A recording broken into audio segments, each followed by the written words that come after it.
Hey guys, welcome back to the BMW Blog YouTube channel and welcome to Sweden. As you can see, full-blown winter season here. We're actually in a place called Antilla, and the last few days have been quite fun because we've been driving not only some new minis like the Countryman JCW, but also some classic minis.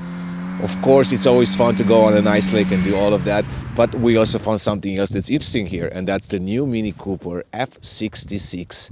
This is the Cooper S version, the top of the line for now until the JCW arrives. As you can see, it's right here behind me in Ocean Wave. By now, you might have seen the car. Of course, we covered this in the past, but this is more of a first look review of the design because we won't be driving the car for another few weeks, and then we will tell you more about the driving dynamics and all of that. So with that being said, let's take a look at the design of the car because it has changed in some ways, but in other ways, it kind of stayed true to the Mini iconic design language, of course, with a little bit more of modern interpretation. And that starts at the front, as you can see.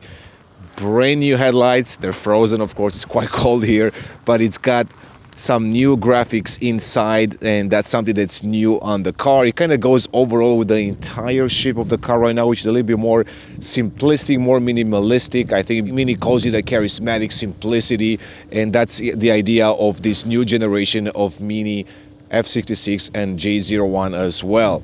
As you can see, you have a new octagonal grille right here, so that has changed quite a bit. Of course, you have a new Cooper S logo in red right now, Ocean Wave color, and you might have noticed there is no more of a clamshell bonnet, and that's one thing that a lot of people complain about. Speaking about things that people complained a little bit, it's also the fact that you're not getting any side scuttle. So if you look from the side, a lot cleaner look, no side scullets, and of course you don't have those bulging arches that you've seen in other Mini Coopers in the past. The idea with this car was that it has to resemble somewhat the J01 electric Mini, and therefore it also has to have a really good drag coefficient, which is 0.28. Speaking of the J01 electric, if you look at that car from the side, you will notice that it has a flush door handle. This one doesn't. Of course, you need a little bit more aerodynamics on that car, so that's why it has that particular feature. It's about 12 millimeter in length, but overall, the size of the car, it's really comparable to the outgoing Cooper model. Now, if we go to the back, one thing you'll notice immediately that it's getting some new taillights. So as you've seen in our previous videos, maybe you can actually customize the digital graphics inside. It has different sequence lights in there, so you can play around with that quite a bit, and that's an interesting feature on the car. You now have this bar that connects the two taillights, so you can see the Cooper S logo on there as well. But overall, the car, it's not as bulky, not as aggressive from the rear end as the outgoing Cooper S. And of course, that's a complaint a lot of people have had about the Cooper S.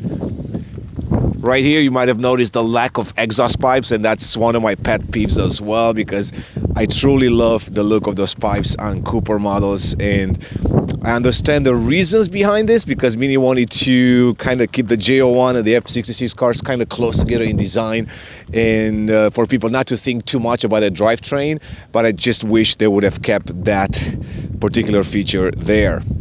Right, so before we hop inside, let me tell you about the specs. Once again, B48 engine, 2.0 liter under the hood. It makes about 204 horsepower. Of course, there will be a more powerful variant when the JCW model comes out in the next few months. So now let's go inside and take a look, because a lot of things have changed there as well. Come join me.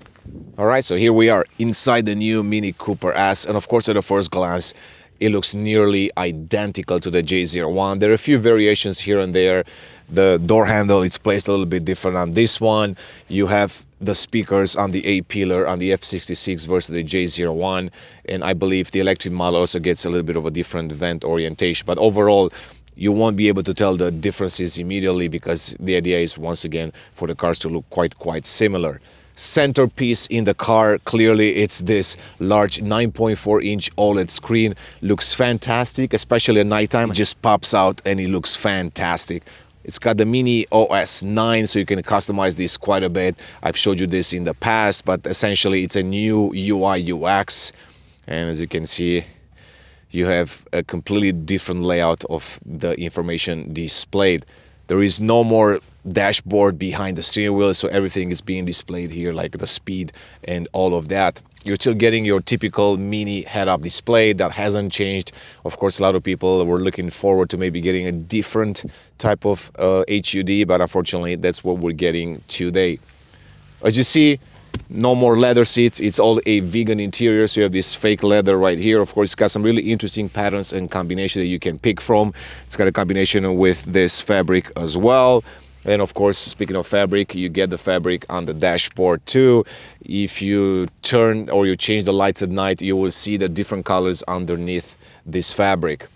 You have these straps. You might be wondering why, because you can actually customize this and get different colors, different designs as well. And that goes also for the strip that's right here in the steering wheel. What I like about this car is the fact that it has a lot of space inside, a lot of storage space. So you can see here, you can store really a lot of things. Of course, you have the cup holders, you need that, but right here, plenty of space to store things. And you even have this wireless charger right there, which is great because compared to other cars, you can actually put your phone, you know, in a vertical position. It's easy to look at if you want to, and it just looks great with this design. So you might be wondering why there is a strap here. It's because you can actually place an iPad here as well. So that's a nice touch by Mini. Other than that, of course, it's your typical BMW Mini experience right now, where there are less physical buttons. Of course, you still have these switches and knobs. You can, you know, turn on the engine from here. You can change the experiences on the screen from this toggle as well. But overall, there are definitely less switches and buttons than in the outgoing model. Steering wheel, quite beefy, quite nice. I'm assuming this will be quite fun to drive. Unfortunately, I can't do it today. It's still a pre-production car, but we will do that in the future. And other than that, very spacious car. I mean, you can see I'm 6'2", 6'3" tall, 1.9 meters tall, plenty of space. I can still adjust the seat in multiple positions. Of course, it's more of a car for two people. You can get somebody in the back seat. It will be a little bit cramped, but overall, the space, it's comparable to the outgoing Cooper S. Speaking of that, the cargo space, it's also almost the same. I think there is 1 liter difference in between the two. So essentially everything kind of stays the same. As always, guys, thanks for watching. I'm gonna close this video very quickly because it's really cold here and I'm freezing. My video friend right here is freezing as well. So we're gonna say goodbye to you and go for a ride on an ice lake. See you next time.